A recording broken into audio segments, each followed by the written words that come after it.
ಅಡುಗೆ ಮಾಡೋಕ್ಕೆ ಟೈಮ್ ಇಲ್ಲ ಅಂದಾಗ ಬರೀ 5 ನಿಮಿಷದಲ್ಲಿ ರೆಡಿ ಆಗುವ ಈ ಟೊಮೊಟೊ ಚಟ್ನಿಯನ್ನು ಒಮ್ಮೆ ಟ್ರೈ ಮಾಡಿ. ಸಾಂಬಾರು ಮತ್ತು ರಸಮ್ ಇಲ್ಲದೆ ಇರುವಾಗ ಬಿಸಿ ಬಿಸಿ ಅನ್ನದ ಜೊತೆ ಸಖತ್ ರುಚಿ ಕೊಡುವ ಈ ಟೊಮೊಟೊ ಚಟ್ನಿ ಇದ್ದರೆ ಸಾಕು, ಇಡೀ ಊಟ ಕಂಪ್ಲೀಟ್ ಆಗುತ್ತೆ. ನೀವು ಕೂಡ ಒಮ್ಮೆ ಟ್ರೈ ಮಾಡಿ. ಬನ್ನಿ ಹೇಗೆ ಮಾಡೋದಂತ ನೋಡ್ಕೊಬರೋಣ. ಮೊದಲಿಗೆ ನಾನು ಸ್ಟವನ್ನು ಆನ್ ಮಾಡಿಕೊಂಡು ಚಿಕ್ಕದಾಗಿ ಒಂದಿರುವಂಥ ಕಡಾಯಿಯನ್ನು ಇಟ್ಕೊಂಡು 1 ಸ್ಪೂನ್ ಆಗುವಷ್ಟು ಉದ್ದಿನ ಕಾಳನ್ನು ಅಥವಾ ಉದ್ದಿನ ಕಾಳು ಯಾವುದಾದ್ರು ತೊಗೊಳ್ಳಿ. ಸ್ವಲ್ಪ ಬಿಸಿ ಮಾಡಿಕೊಂಡು ಆನಂತರ ಸ್ವಲ್ಪ ಮೆಂತ್ಯ ಕೂಡ ಸೇರಿಸ್ಕೊಂಡಿದ್ದೀನಿ. ಹಾಗೆ ಜೀರಿಗೆ, ಮೆಣಸು, ಒಂದು ಅರ್ಧ ಸ್ಪೂನ್ ಆಗೋಷ್ಟು ಮೆಂತ್ಯ, 1 ಸ್ಪೂನ್ ಆಗೋಷ್ಟು ಜೀರಿಗೆ, 1/4 ಸ್ಪೂನ್ ಆಗೋಷ್ಟು ಮೆಣಸು ಮತ್ತು ಆನಂತರ 1/4 ಸ್ಪೂನ್ ಆಗೋಷ್ಟು ಸಾಸಿವೆ ಕೂಡ ಸೇರಿಸ್ಕೊಂಡಿದ್ದೀನಿ. ಈಗ ಎಲ್ಲ ಬಿಸಿ ಆಗಿದ ಮೇಲೆ ಸ್ವಲ್ಪ ರೋಸ್ಟ್ ಮಾಡ್ಕೊಂಡಿದ್ದ ನಂತರ ಸ್ವಲ್ಪ ಮಿಕ್ಸಿ ಜಾರಿಗೆ ಹಾಕ್ಕೊಂಡು ಇದು ತರಿಯಾಗಿ ಗ್ರೈಂಡ್ ಮಾಡ್ಕೊಳ್ಳೋಣ. ಆನಂತರ ಇವಾಗ ನೋಡಿ, ಮಡಕೆ ಬಿಸಿಯಾಗಿದ ನಂತರ ನಾನು ಒಂದು ಹುಳಿ ಟೊಮೊಟೊ 4 ಟೊಮೊಟೊ ಆಗೋಷ್ಟು ತೊಗೊಂಡಿದ್ದೆ, ಮೀಡಿಯಮ್ ಸೈಜು. ಸ್ವಲ್ಪ ನಿಂಬೆಹಣ್ಣು ಗಾತ್ರ ಆಗೋಷ್ಟು ಹುಣಸೆಹಣ್ಣು, ಆನಂತರ ಉಪ್ಪು 1 ಸ್ಪೂನು. ಯಾಕಂದರೆ ಉಪ್ಪು ಹಾಕೋದ್ರಿಂದ ಸ್ವಲ್ಪ ಬೇಗ ಸ್ಮ್ಯಾಶ್ ಆಗುತ್ತೆ. ಸ್ವಲ್ಪ ನೀರನ್ನು ಹಾಕಿ ಲಿಡ್ ಕ್ಲೋಸ್ ಮಾಡಿಕೊಂಡು ಆನಂತರ ನೋಡಿ ಇಷ್ಟು ಸ್ಮ್ಯಾಶ್ ಆಗಿದೆ. ಈಗ ಅದನ್ನು ಕೂಡ ನಾವು ಜಾರಿಗೆ ಹಾಕ್ಕೊಂಡು ಸ್ವಲ್ಪ ತಣ್ಣಗಾಗಿದ ನಂತರ ಜಾರಿಗೆ ಹಾಕ್ಕೊಂಡು ಇದನ್ನು ಗ್ರೈಂಡ್ ಮಾಡ್ಕೊಳ್ಳೋಣ. ಮೀಡಿಯಮ್ ಸೈಜ್ ದಪ್ಪ ಆಗುವಷ್ಟು ಬೆಳ್ಳುಳ್ಳಿಯನ್ನು ತೊಗೊಂಡಿದ್ದೀನಿ ನಾನು. ಹಾಗೆ 1 ಸ್ಪೂನ್ ಆಗೋಷ್ಟು ಚಿಲ್ಲಿ ಪೌಡರ್ ಹಾಕ್ಕೊಂಡಿದ್ದೀನಿ. ಅದೇ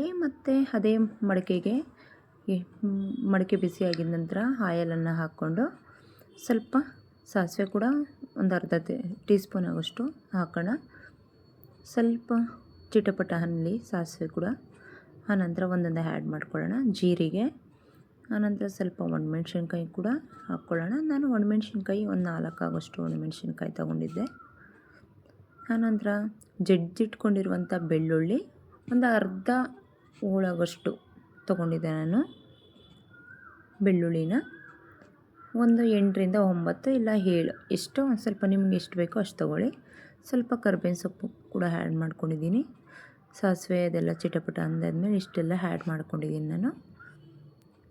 ನೋಡಿ, ಇದೆಲ್ಲ ಸ್ವಲ್ಪ ಎಣ್ಣೆಲ್ಲ ಫ್ರೈ ಮಾಡಿಕೊಂಡು ಆನಂತರ ನಾವು ಗ್ರೈಂಡ್ ಮಾಡ್ಕೊಂಡಿರುವಂಥ ಟೊಮೊಟೊ ಪ್ಯೂರಿಯನ್ನು ಕೂಡ ಹಾಕ್ಕೊಳ್ಳೋಣ.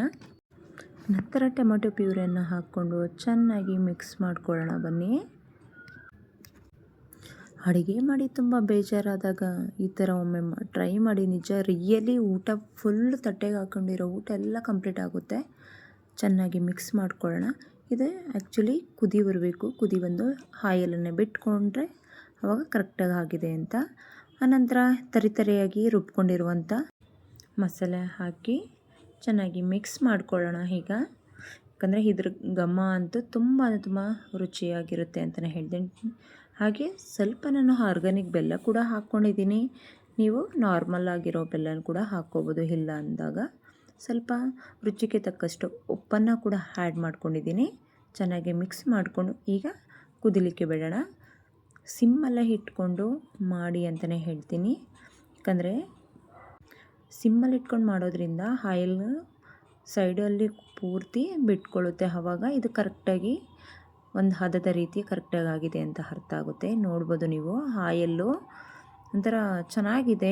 ರಿಯಲಿ ತುಂಬ ಟೇಸ್ಟಿ ಅಂತೂ ಅಲ್ಟಿಮೇಟ್ಲಿ ಅಂತ ಹೇಳ್ತೀನಿ. ನೀವು ಕೂಡ ಒಮ್ಮೆ ಟ್ರೈ ಮಾಡಿ ಅಂತ ಹೇಳ್ತೀನಿ. ಓಕೆ ಫ್ರೆಂಡ್ಸ್, ಇವತ್ತಿನ ವ್ಲಾಗ್ ಇಷ್ಟೇ. ಈ ವಿಡಿಯೋ ನಿಮಗೆ ಇಷ್ಟ ಆಗಿದರೆ ಶೇರ್ ಮಾಡಿ. ವಿಡಿಯೋ ಹೇಗಿದೆ ಏನು ಅಂತ ಕಮೆಂಟ್ ಮಾಡಿ ತಿಳಿಸಿ. Okay, bye friends. Bye, take care. ಮತ್ತೆ ಮುಂದಿನ ವ್ಲಾಗಲ್ಲಿ ಸಿಗೋಣ. ಬಾಯ್.